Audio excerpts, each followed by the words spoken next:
যোগ্য হওয়া সত্ত্বেও গত ১৩ বছর ধরে আমরা বঞ্চনার শিকার, আমরা বঞ্চিত। আমরা পদোন্নতি পাইনি। আমাদের এই চাকরি জীবনের একটা পদোন্নতিও আমাদের হয়নি। আমাদের যে পার্শ্বপ্রবেশ, বিভিন্ন আত্মীকৃত শিক্ষকরা পার্শ্বপ্রবেশের মাধ্যমে আমাদের এই পদোন্নতিটাকে আরও বেশি স্থবির করে ফেলেছে। যারা এই ৫৪ এবং আরও ৩টা পরবর্তীতে অবৈধ যে আদেশ, এগুলোর মাধ্যমে তারা যে পদোন্নতির কথা বলছে,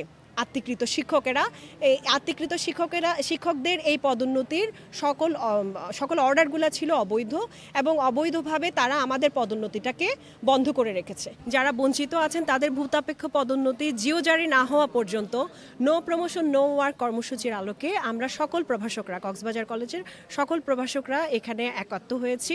আমাদের সাথে আমাদের সিনিয়র স্যারেরাও এক্ষেত্রে একমত পোষণ করেছেন।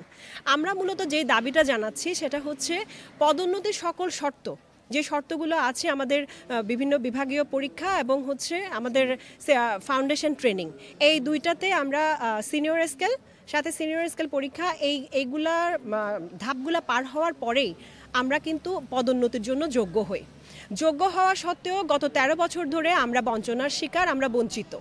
আমরা পদোন্নতি পাইনি। আমাদের এই চাকরি জীবনের একটা পদোন্নতিও আমাদের হয়নি। তো আমরা জোর দাবি জানাচ্ছি আমাদের পদোন্নতির জন্য।